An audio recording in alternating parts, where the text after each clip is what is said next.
too bad for Sunday morning. So welcome. Glad to have all of you here. Hi, my name is Chulalongkorn University. I'm the director of the McDonnell International Scholars Academy. I'm delighted to see all of you here this morning. We've had a wonderful couple days already, starting with the discussions of the 7th International Symposium. I think one of the things we want to emphasize is we have these symposia every 2 years, but we don't want you to think as this is a 2-year exercise and you go home and you don't do anything for 2 years. What we really dream about is having the partners here start discussions that will go on in collaborative research and teaching exercises and other kinds of work the whole time. So I hope some new collaboration relationships are formed while you're here. You think of some research topics you can undertake, some collaborative research that you might be able to do. We started, for example, signaling this with the 2 executive sessions on Thursday. We had a session. One session was on the issue of age-friendly university. Do we think of that as something all of the universities together can work on, to think about how we transform universities in a new demographic age? We also had a session on campus sustainability. Again, this is a project for all of us to work on between the symposia, not just at the symposia. So 2 years from now, we hope to come back and have a new report on age-friendly universities, campus sustainability as a collaborative work that 35 universities across the world are doing. Today, we're going to have 3 problem-oriented sessions.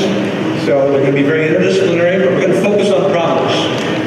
They're very, very big problems like climate change. The first one this morning. I think one of the things that we really get at these meetings is you get a big view of major global issues.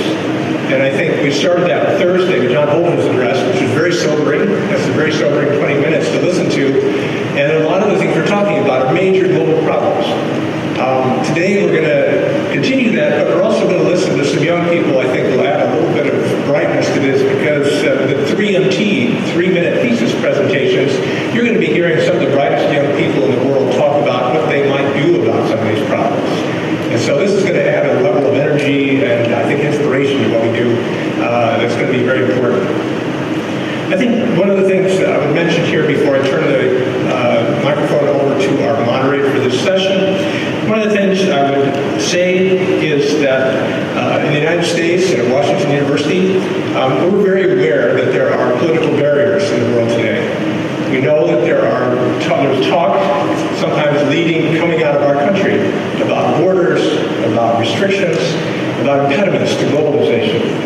What we're here to say is we at Washington University, and hopefully all of you, are more open for business than ever before. And the world needs us more than ever before to be carrying out these conversations, because this is the way we're going to continue to deal with issues that are much bigger than any political issue we have today. Remember what John Holden said on Thursday about existential threats.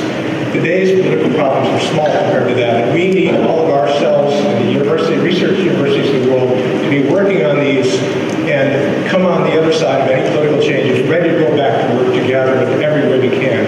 And we need to prepare the next generation to do this as well. So that's what we're here to do today. I think you'll find it exciting and inspiring.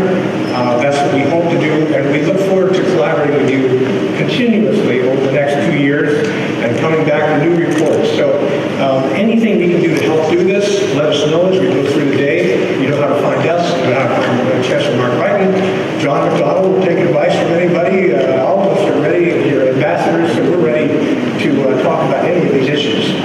So this morning, we're very privileged to have as our moderator for the opening session, the opening session being on climate change, the president of Chulalongkorn University, an old friend of Washington University, President Bundhit Eua-arporn. He got his first 2 degrees in Chulalongkorn and a PhD from the Imperial College of Science, Technology, and Medicine at the University of London. He's lectured in different places in the world. He's been a good friend of Washington University. He's appeared at previous McDonnell Academy symposia, and he will be moderating the discussion today.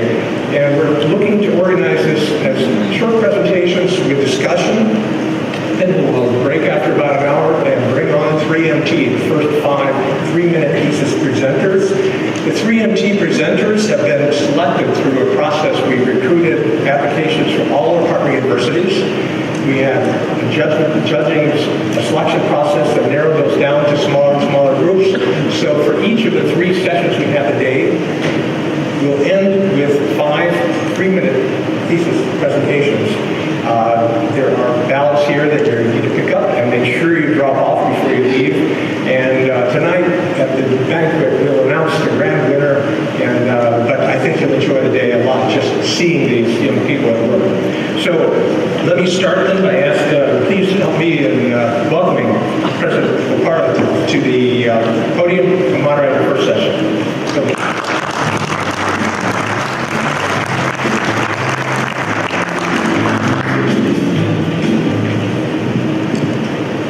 good morning, everyone.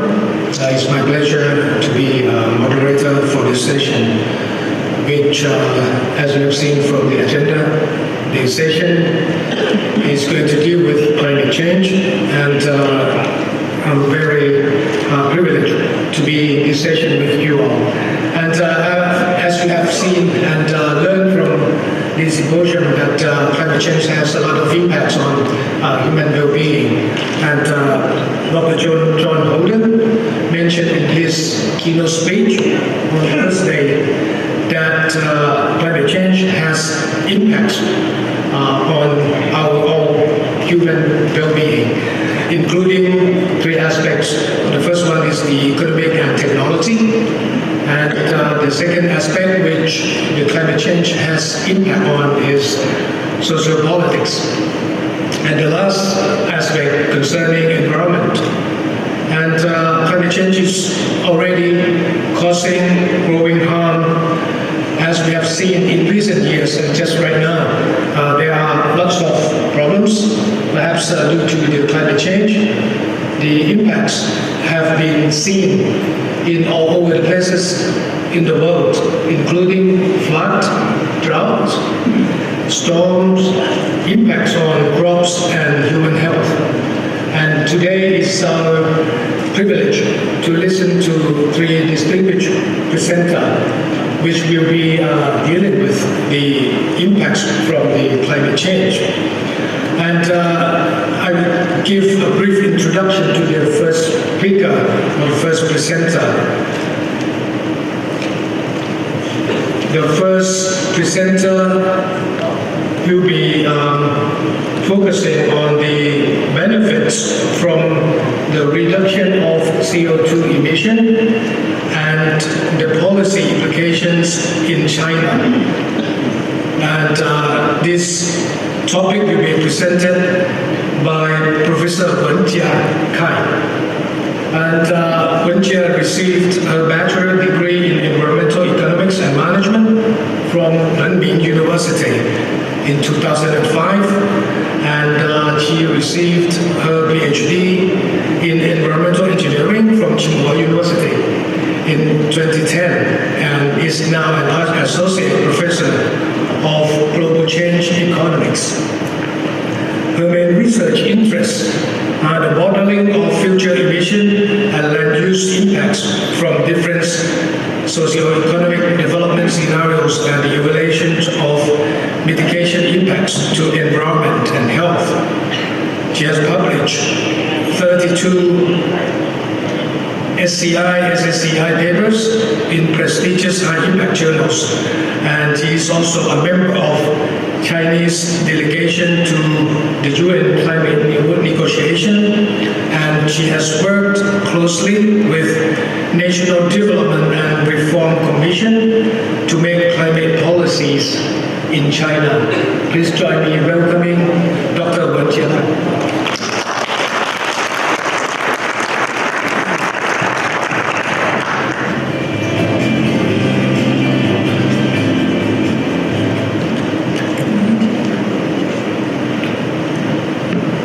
Good morning, ladies and gentlemen. My name is Wenjia. It's really my great honor to be here to actually join the event held by Washington University in St. Louis again.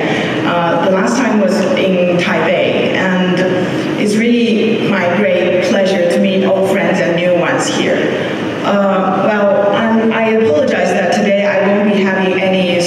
slides. So that means my presentation will be very, well, general, but really relaxing one.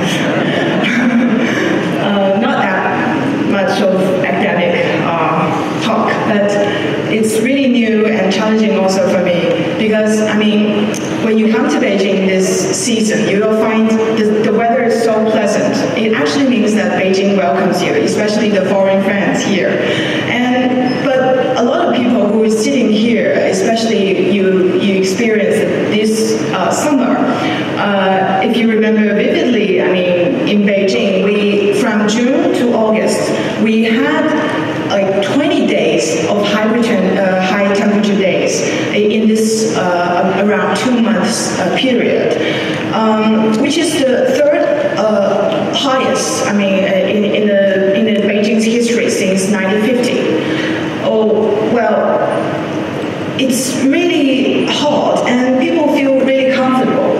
I mean, but my son feels really loving it because I told him that if the weather is so hot that you can wear a sleeveless top, you can eat an ice cream. And he really likes it, the hot weather. But for me, it means really different because it means uncomfortable and inhabitable, and in another terms, that's unhealthy. So I have this worriness in mind that someday I might not need to escape from Beijing for the air pollution issue, but someday I might need to leave Beijing for the uninhabitable issue. So this is something worrying me really a lot. I used to do those scenario analysis, just as Professor Yu just introduced. For most of us sitting here, we all understand the impacts of climate change to us, to the economy and the environment, and also to the society. I mean, the impacts of climate change will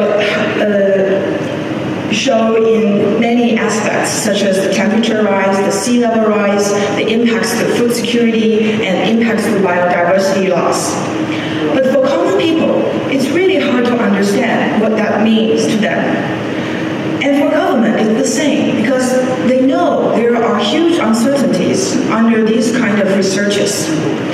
And especially for governments who look no further than the next election, that's very hard for them to determine big or to devote big motivation and actions towards climate change.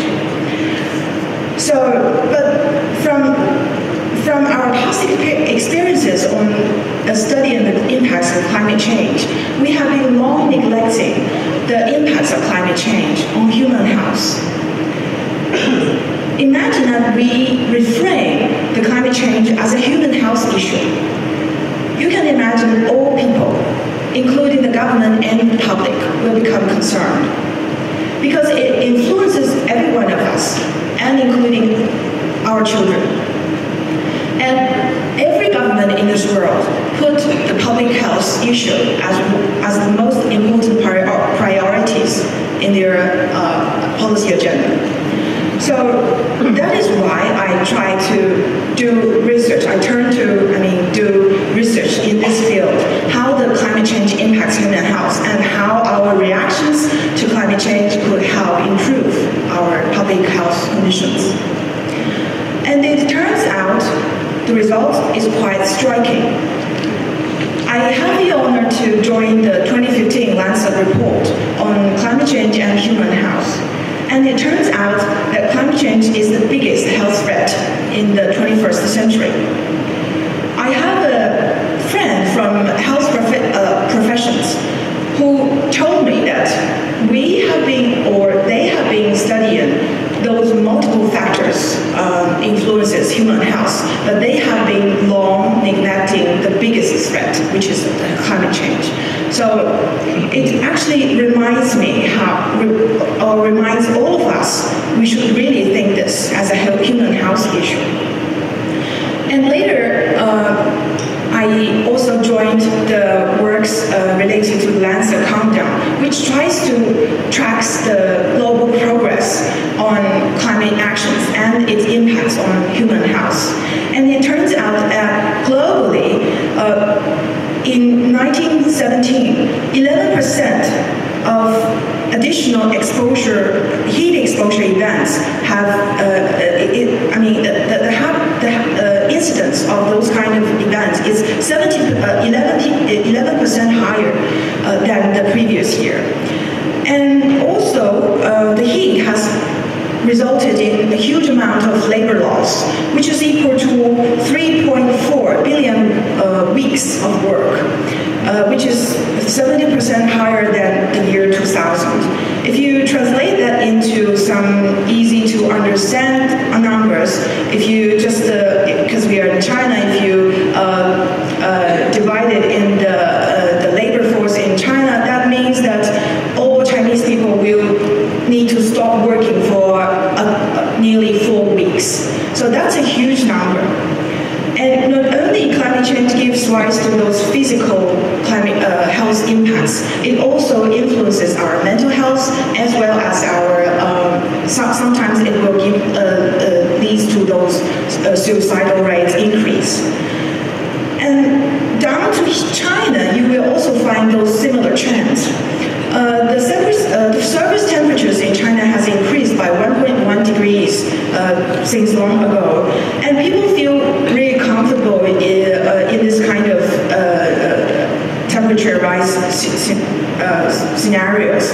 But we know that mosquitoes like this kind of environment, and it is shown that there is a term called vectorial capacity, which means the capacity for mosquitoes to bite people. I mean, this kind of indicator has increased by 7% since 1950 in China. So it means an environment which is hotter and more humid, and we will be surrounded by more mosquitoes. So, and if you are here also in the summer, you can notice, you should notice there is a Nature Communication paper talking about the deadly heat wave in North China's plain. And it is also reported that those emergency departments in Chaoyang, for example, in Chaoyang Hospital, the doctors has been continuously working for more than 30 hours to rescue those people which is hit by heat stroke. So I've also told by one of my atmospheric science colleagues that in the future, because we know we'll shoot for a 4-degree temperature increase scenario, and in that case, in south part of China, the days of high temperature, the number of high temperature days will increase by 100 days in the future. And can you imagine that? I mean, 100 more high temperature days, which is higher than 35 degrees Celsius in the future. So if this trend continues, there's also an academic paper which calculates the public expenditure in high temperature subsidies in China. They estimated that at the end of this century, the expenditure on high temperature subsidies will increase from the current 0.2% to 3% at the end of the century. What does it mean? I mean, currently, the Chinese government spends about 4% of GDP in education and 5% of GDP in public health. So you can imagine how large that would be and how unaffordable that would be. So it is really an urgent situation here, that how climate change impacts our health. And actually, we know that the climate change is not, the impacts of climate change on human health will not happen in far away. It is impacting each of us right now and right here. We should really do something to address that. Last 5 years in China, you can witness this great improvement in air pollution. And it is estimated that through these industrial structure upgrade and the energy structure improvement, it has successfully avoided 5% of premature deaths in China. Tianjin, Hebei provinces, the Pearl River Delta and the Yangtze River Delta, it has accounted about 55% of the total avoided premature deaths. So another question might come into our mind. Does this make economic sense? According to my group's estimation, although we really need to spend a lot on the energy structure change and the economic system change, the health benefits we are getting from this will be 3 to 9 times of those compliance costs.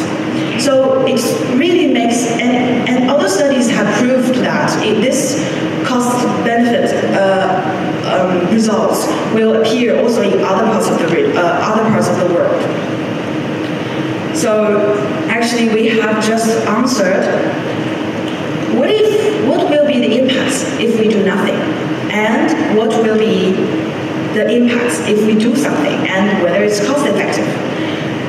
Well, another disturbing news from IPCC is that even if we stop our emissions greenhouse gas emissions into the atmosphere, the phenomenon of climate change is not going to stop, because there is huge circulations among the natural systems, which the global warming effects is going to continue for decades.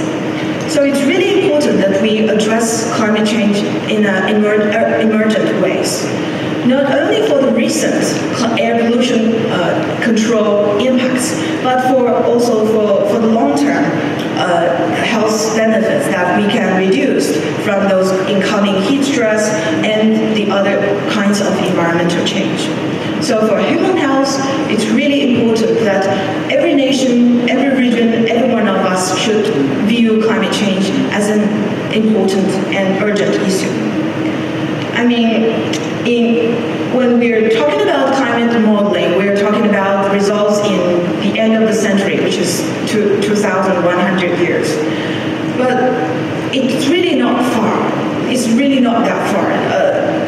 My children will be living until that year, and they will see the results of climate change and all the environmental changes.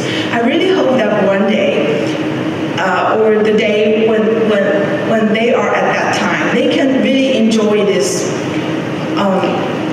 spring, summer, autumn, and winter, just as I did when I was young.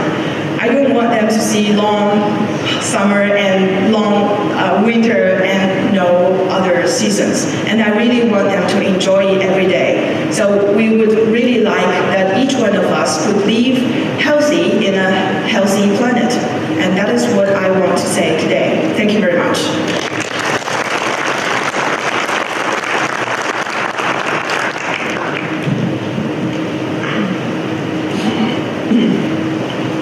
Thank you, Dr. Wenjia, for a very informative presentation about the impacts and consequences from the climate change, which have already given some information about the climate change impact to health, and in consequence, it reflects increased cost of public health. And of course, it has economic impact to the country as well. If you look into the long term, I think that is going to cost a lot. In addition to that important information, I think I learned a little bit more about the climate change having impact on mosquito as well. So I think the mosquito is also causing public health, another issue, right, in China. And for the next presenter, I would like to introduce Dr. Barbara Schaal. Professor Schaal, working as the Dean of the Faculty of Arts and Science at the WashU. At her laboratory, it's focused on the evolutionary genetics of plants, often in collaboration with staff and students of the Missouri Botanical Garden, and the research projects in her laboratory span range from molecular evolution of genetics systematics, and quantitative genetics. Professor Cai studies plant species native to the U.S., tropical crops, and their wild relatives. And now, please join me welcoming Dean Barbara Schaal to deliver the presentation.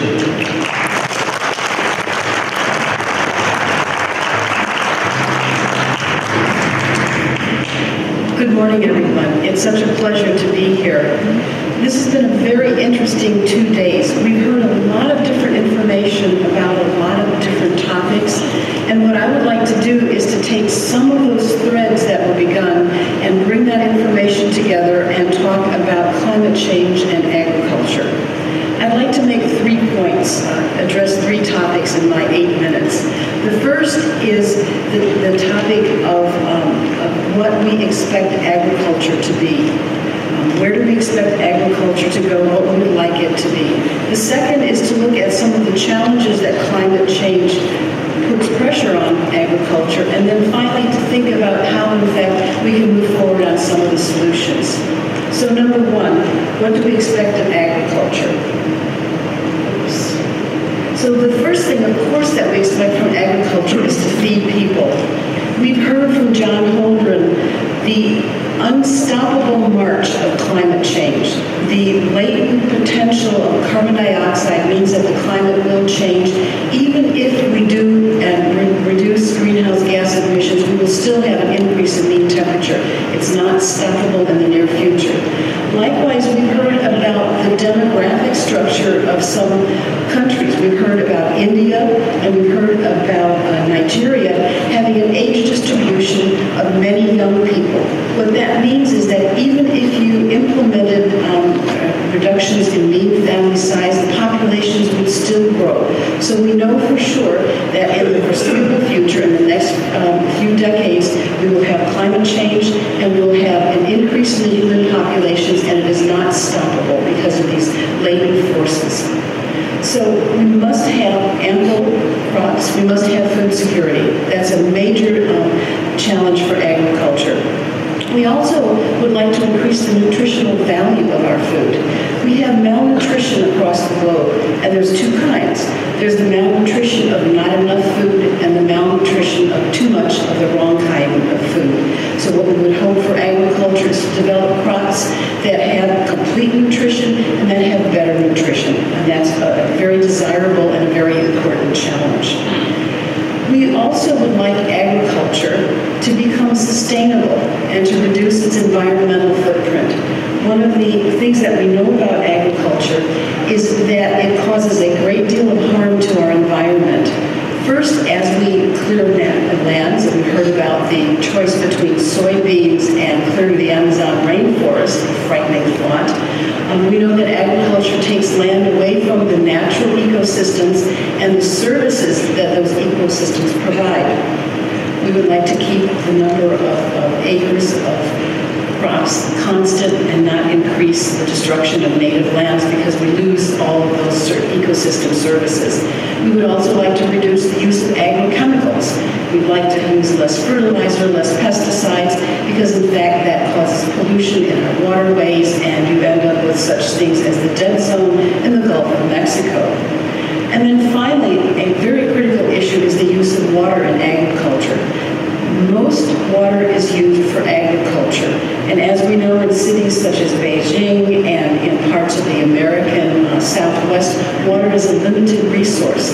This is a picture of farming in the desert areas of the United States. These big green circles are the result of irrigation, and this requires a huge amount of water we need to conserve. So this is another goal, sustainable, clean agriculture. We also expect even more from agriculture. We would like agriculture to be a greater part of the new bioeconomy. It's, of course, a mainstay of the economy of many nations. The U.S. is an exporter of agricultural products. So what else can we expect for agriculture? Well, we can talk about biofuel, and I think many of us have a lot of questions, for example, about ethanol. But there's other things that can be produced by agriculture. Genetically transformed plants can produce plastics, and we have plastic glasses that are from plants. you can genetically modify plants to produce precursors for pharmaceuticals, reducing the cost of some of our medicines.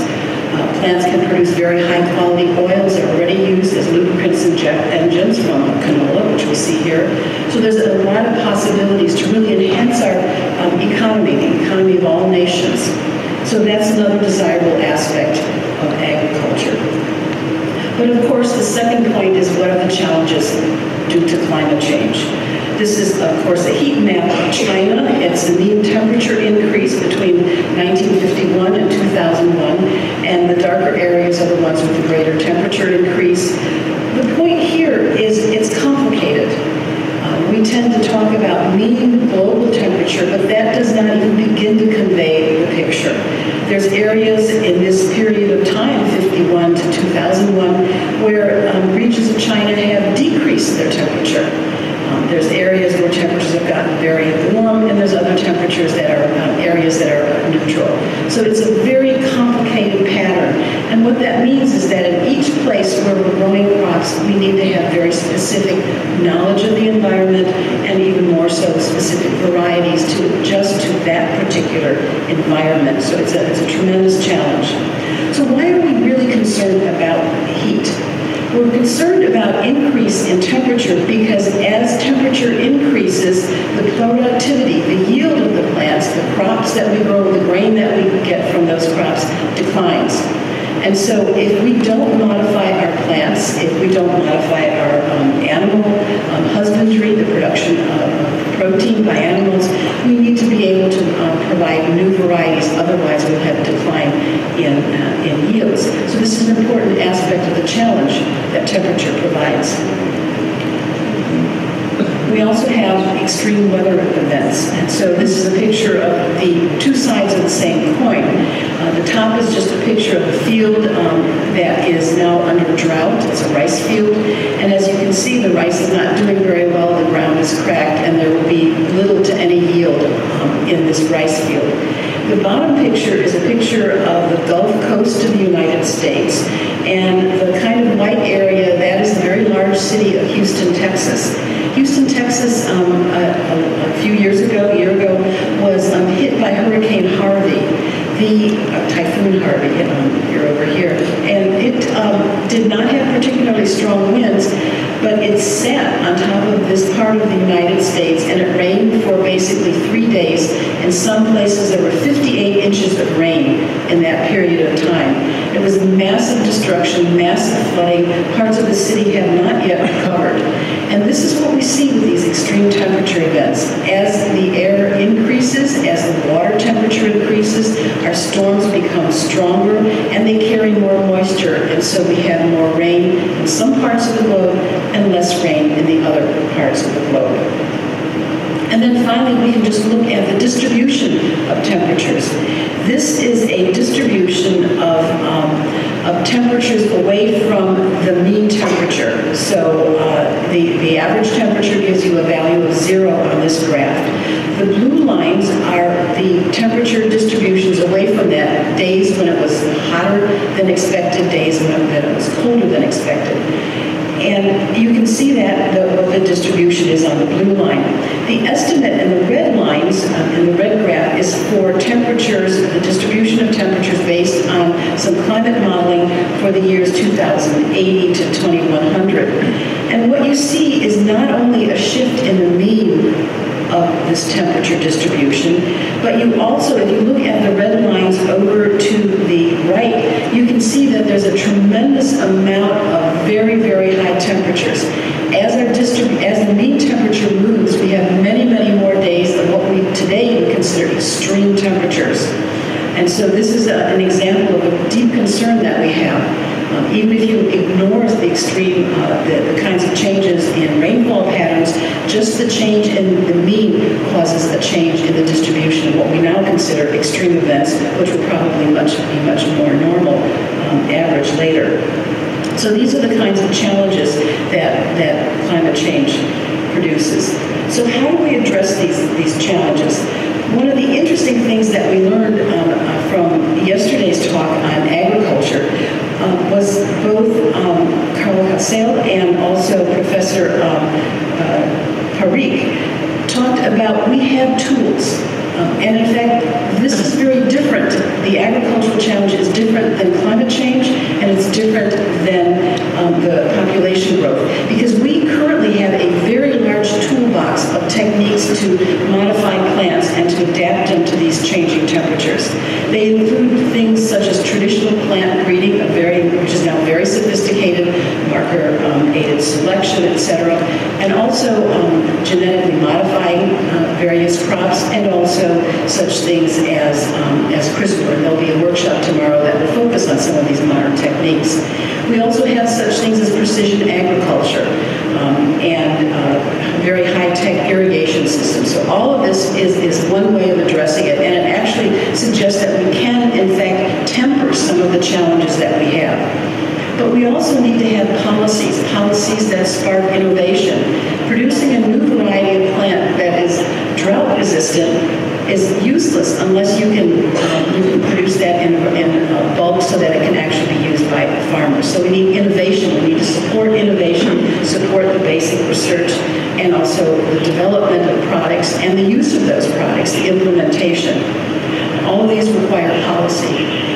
And of course, the last thing that we need, and we heard this repeatedly yesterday, is that we need to have a cultural, political sensitivity.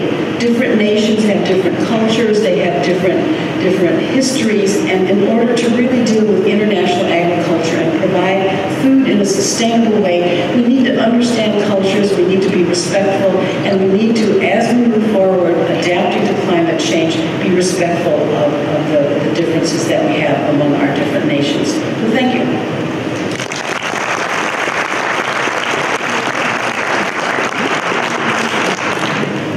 Thank you very much, Barbara. And as we have already heard, there are lots of interactions between climate change and agriculture. And also we have, from Barbara's presentation, I think we understand what's the cause and the consequences. And with the understanding, so we know how to cope with it. And that is the previous presentation has already shown for us. As this morning I look on the BBC News, I would like to quote from BBC that it mentioned about the U.S. hurricane. This morning it's mentioned that the U.S. hurricane is like mother of all bombs. That is perhaps caused by climate change as well. And for the next speakers, I would like to call upon Dr.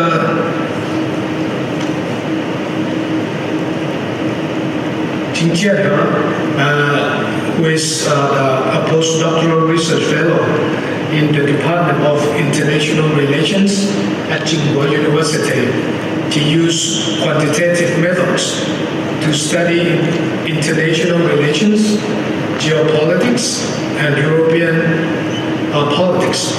In particular, she applies geocoded data to explore how foreign aid influence the environment and how terrorism activities shape citizens' party preference in Western Europe. That's very interesting. And Dr. Xingqian holds a PhD degree in political science from the University of Twente, Netherlands. So please join me welcome Dr. Xingqian in a presentation on the agricultural aid and deforestation. Please.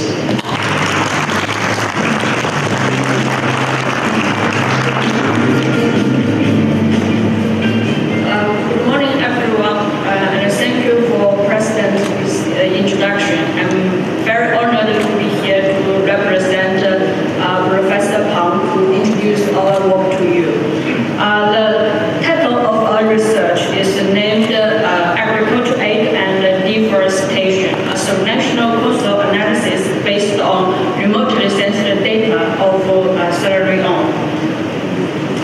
As we all know, deforestation is a symbol of the crisis of the governance, global governance. Forest loss not only accelerates the pace of climate change, but also directly associated with the occurrence of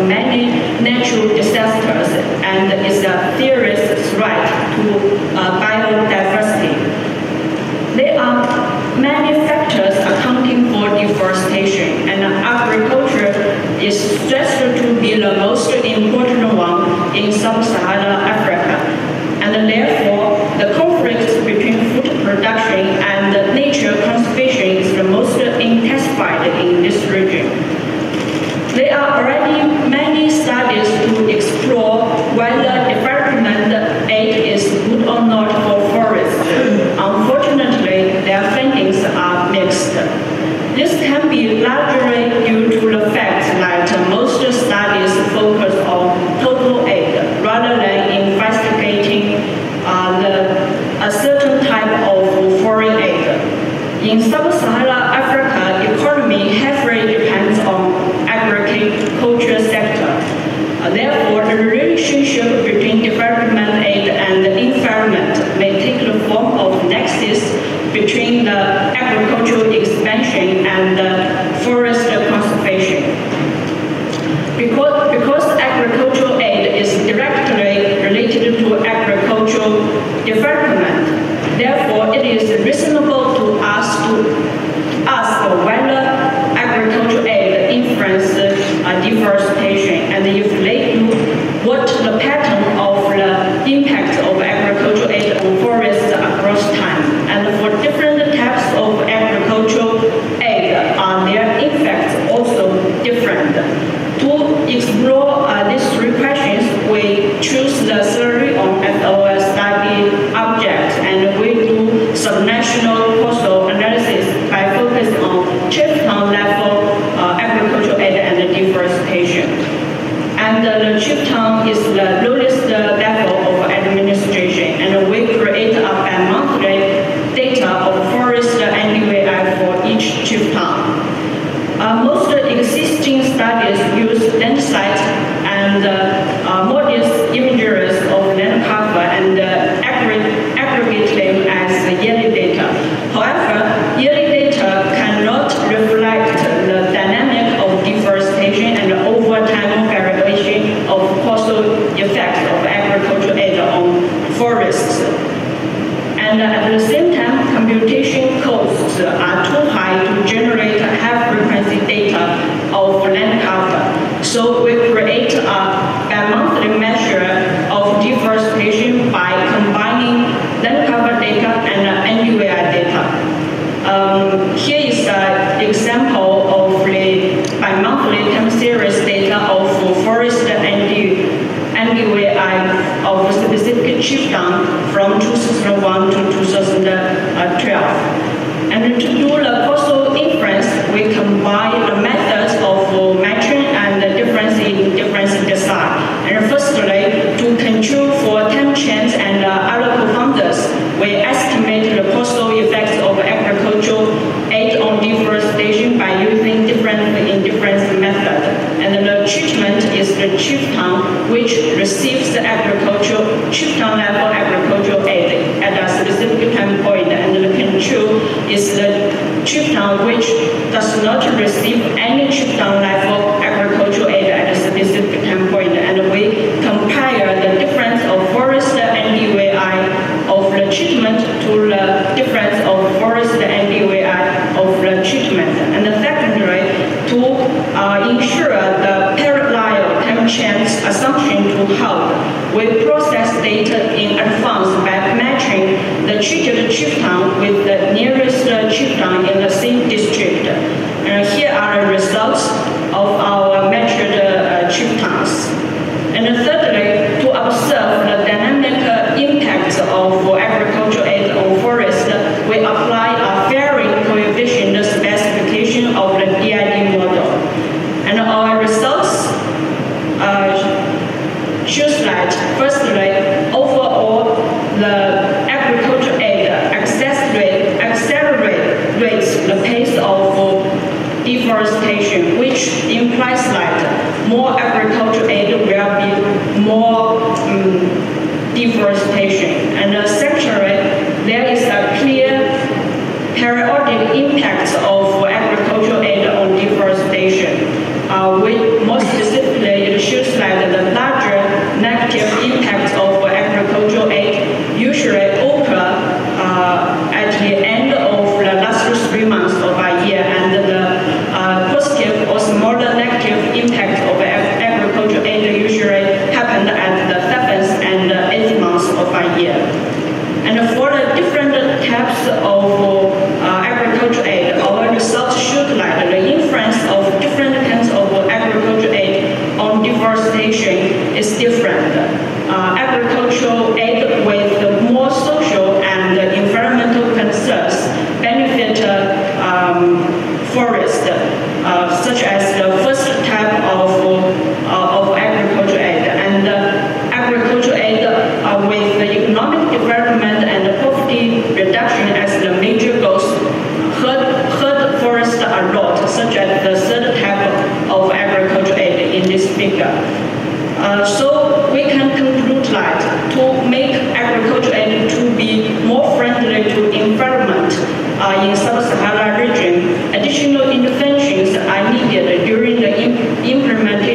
it's now the time to have panel discussion. So I would like to welcome the presenters, all three presenters, to the stage for the panel discussion.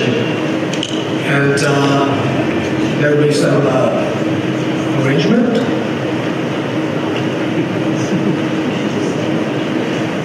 Okay, understand. Yes, yeah.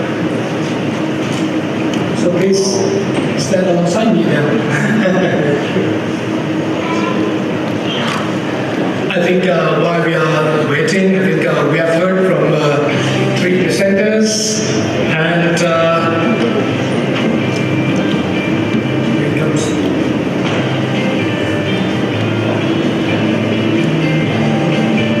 Yeah, we have already listened to the presentations, and we have seen that this is the climate change is a very broad interactive issues.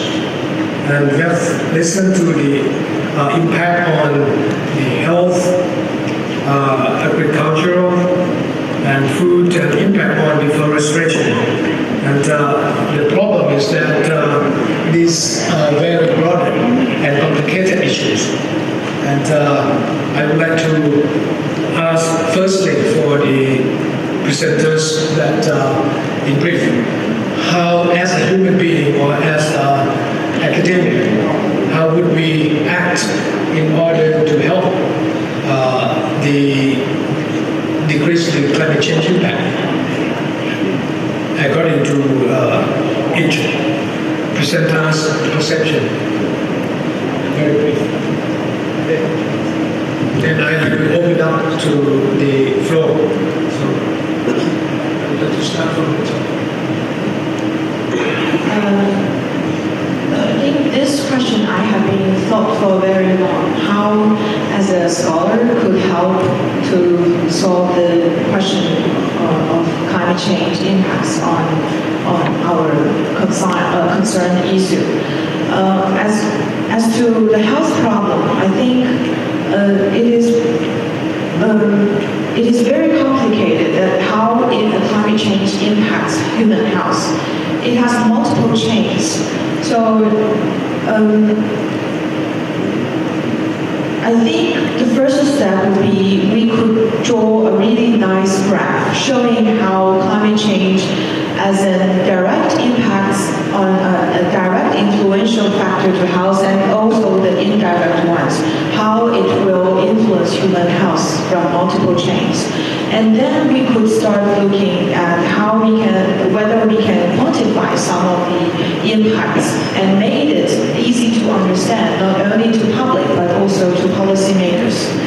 And even if we know how big the impact is, and it is very critical also for scholars to make some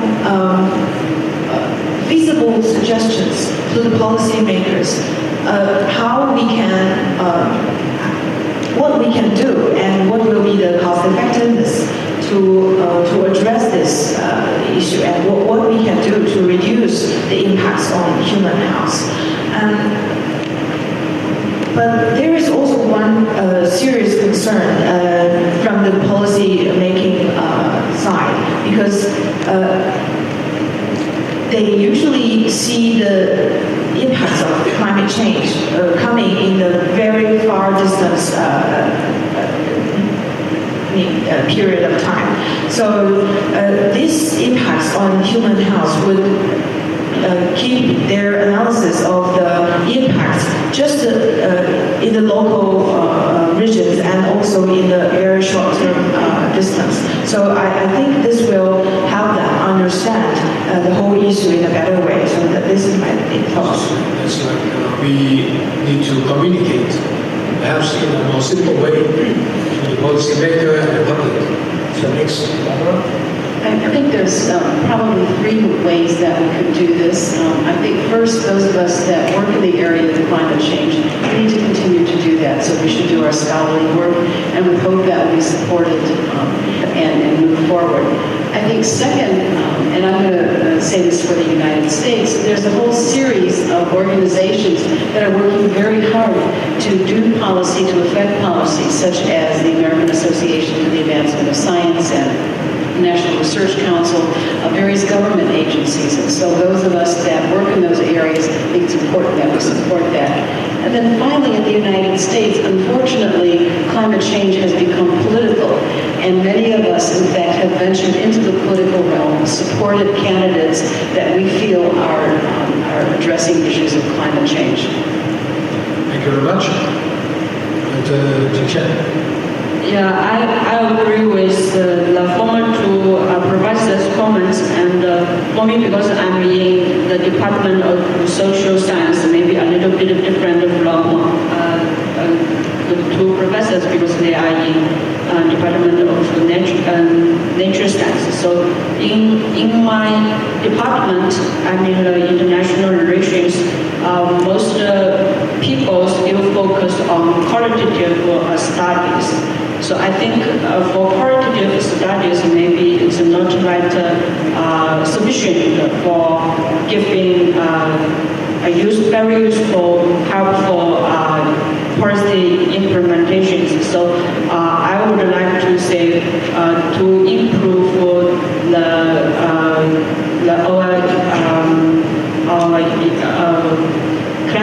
to improve our environment, then we have to do much more quantitative analysis and go to the field to see what is really going on in specific areas, and then do better policy suggestions. Thank you. Thank you very much. I think that is the brief understanding and the comments from all presenters. And now I think there are a little time for comments. Please, gentleman behind.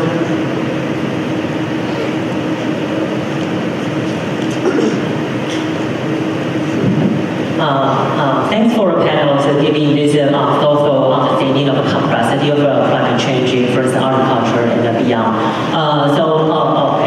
So I'm a McDonnell scholar, and I'm a Harvard School of National Taiwan University. So my question actually is, so some economists actually say a simple solution to solve the climate change or those effects is actually just to tax on the carbon tax. I think probably most of people already heard of it. Of course, so I want you to comment on this, a simple solution, because it can generate the government subsidize by this tax to the innovation of the technology, and actually everything that you try to formulate about how the climate change, like agriculture can change climate change. You can put those into consideration or in the formula about how you can tax on the agriculture, onto the energy industry, and onto many of the other things. Okay, but I know in the United States and many nations, the carbon tax itself is not like politically correct. So how about if you change your term into national security tax? Because you can put everything, global is a panelist and say, globalist actually is the, climate change is a global phenomenon that is impact locally. So right now we know the nationalism or populism is such a phenomenon. Why don't you just use this and set it as a national security tax and actually apply to everything that's consumed by? That's my question. What's your comment? Thanks. So, I can, that was both a question and an answer. I think carbon tax is a part of the solution. I would always worry about having one thing as the appropriate solution. And as I mentioned in my remarks, climate change is going to be continuing. We still have to mitigate, we still have to adapt. But certainly certainly carbon taxes is one of the portfolio of things to address climate change. Likewise, looking at new ways of carbon sequestration, geoengineering, all of the things that John Holdren talked about. But I know that there's been many discussions about carbon tax and even more so carbon credit, which would be a very interesting thing economically. thank you. Wenjia, do you have any response on that, especially for the Chinese conditions? I will try. Just as Barbara mentioned, carbon tax is obviously only one of the big portfolios to address the climate change issue.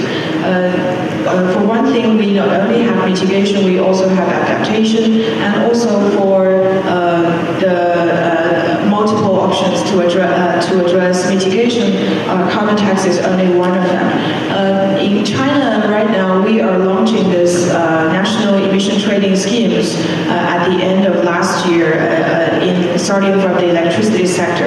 And we are also planning to expand the sectors and its coverage in the future. Well, carbon tax is also considering in China's context because those emission trading schemes only covers those large emitters, and for small emitters, we might consider the usage of carbon tax. But I mean, carbon tax, the objective is to internalize those externalities into their decision-making processes. But there has been, well, at least for myself, it is not that easy that we just impose a carbon tax and this whole thing will be solved. There will be multiple sub-problems to address. Where and how do you impose those carbon pricing mechanisms? What kind of people you're impacting, or what kind of sectors you're impacting? Are they willing to take those extra costs, or whether it will influence its comparative advantages not within these nations or all over the world? So we really need to know the impacts of not only carbon pricing but other multiple options in a more comprehensive way to make a really good carbon policies for all. Thank you. Thank you very much. Another question from the gentleman over there. Yeah, my question is more related with food security and food safety aspect partly.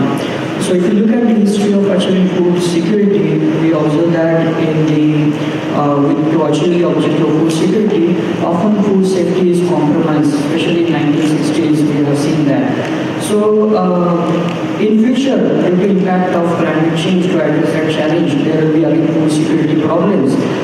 My question is whether our present instruments of SPS agreement and codex-like institutions are prepared, are they adequate to take the concerns related to climate change, food security and food safety? Barbara. I'm not sure I got your entire question, but I think that the issue clearly is first food security. Are we prepared for that?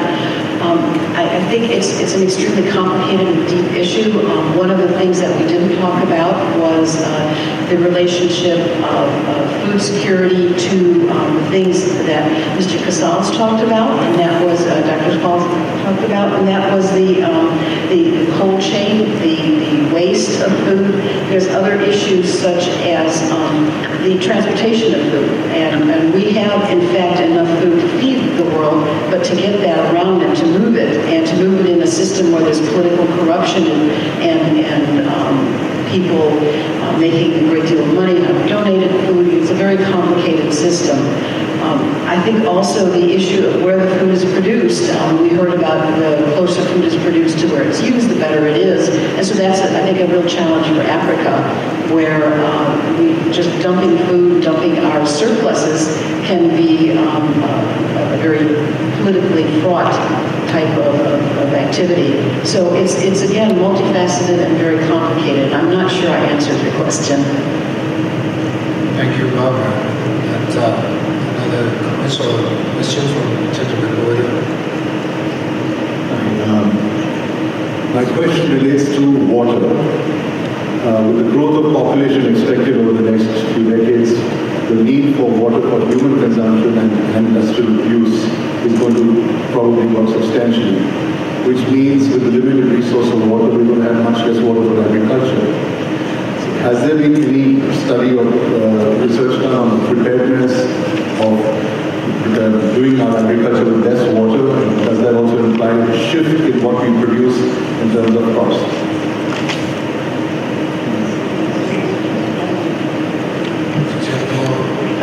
respond? Barbara? I think that there has been a lot of work on water. And there's, for example, I work on rice, and in many countries where I study rice in Thailand, they have dryland rice. And so those kinds of rice varieties that can subsist under much less water, that's very important, particularly because rice feeds over half the world's population. So that kind of work is, I think, very important, and that would certainly conserve water. I also think that there's a trade-off.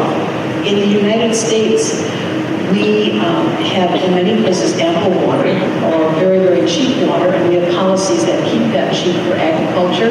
And so you get the example of those green crops, the circuit crops in the desert.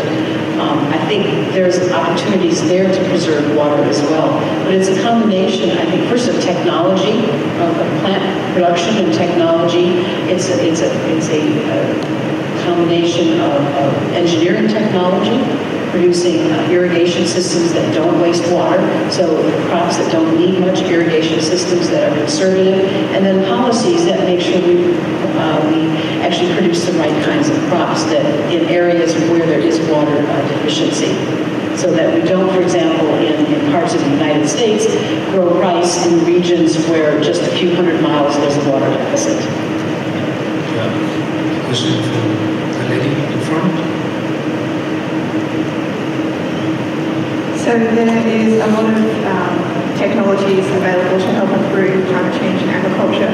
And we've heard in a few talks that part of the difficulty is with public acceptance of new technologies. And I was just wondering what your thoughts on what are ways that we could improve, I guess, public education of the general population and improve acceptance of technologies, or even make sure that we're developing and implementing technologies that people want or would be willing to use. Okay. So this is of course a fascinating topic about basically the exception of genetically modified foods. And it's one that has surprising durability. It's been around for a long time. I think education is extremely important. It won't solve the problem, but it's certainly for people that don't know, that really don't understand, it makes a big difference. I teach a course on plants and people, and at the beginning, we talk about genetically modified food, and I talk about all the things that could go wrong, all of the bad things that have been listed as potential negatives. We go over them, and then we talk about the potential benefits. At the beginning of the class, I asked the students to raise their hand how many of you are worried about genetically modified food. There might be one or two people that don't raise their hand. At the end of the class, when we talk about all the negative concerns and all the positive ones, I asked the same question, and there's only one or two people that are concerned about it. So I think that illustrates that education is a component, but it's much more complicated than that. There are people that very earnestly feel that this is a violation of nature. It's not what I feel, but one must be respectful.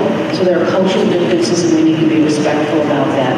But there's also political agendas, there's personal agendas, there's economic agendas, and all of this comes to play. And so it's a very heterogeneous space.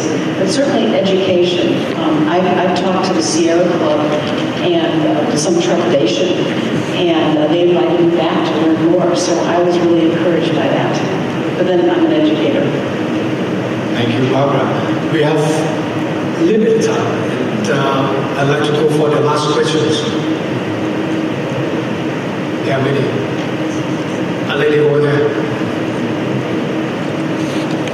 So I want to ask about, because we talk about climate change, so we know that one of the contributions is because of deforestation. But we also know that actually deforestation, the main cause is because of expansion of agriculture, for example. So what is, like, how do you see about this kind of situation actually? Could you say because on the stage is not clear? Okay, so basically, because we talk about climate change, and we know one of the contributor for climate change is because of deforestation activity that we have. So my question is, because we know expansion, for example, or the cattle farm expansion. So how do you see this kind of situation? What do you thought about that kind of situation? Thank you. The situation of deforestation? Yes, please. Well, luckily, I did one research with one colleague of mine who's doing remote sensing all over the world, the land use change mapping. We are doing these international trade on soybean and its impacts on land use change.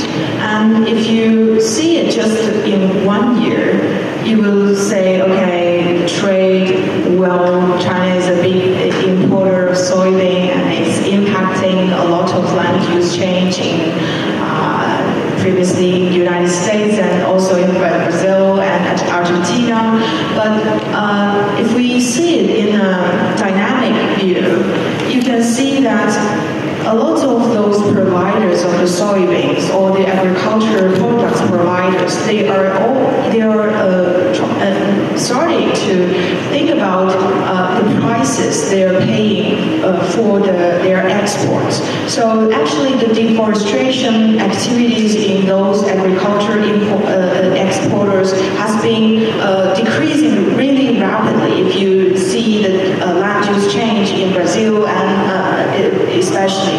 So I believe people are starting to realize this, and the situation is better than we used to think. So it is very important that we realize this, and as a scholar, we need to emphasize those impacts from agriculture activities to deforestation, and we really need to seek a balance from our need for food and our need for a better environment. That's my opinion. So thank you very much, and I think I would like to wrap up this session. As we have already heard, the climate change is indeed a very complex global challenge issues, which is very difficult to tackle by single country or by single university alone. So I think we have to work together, and from what I conclude here, perhaps education, communication should play an important role in helping our nations solve this problem together. So please join me in thanking all the presenters here on stage.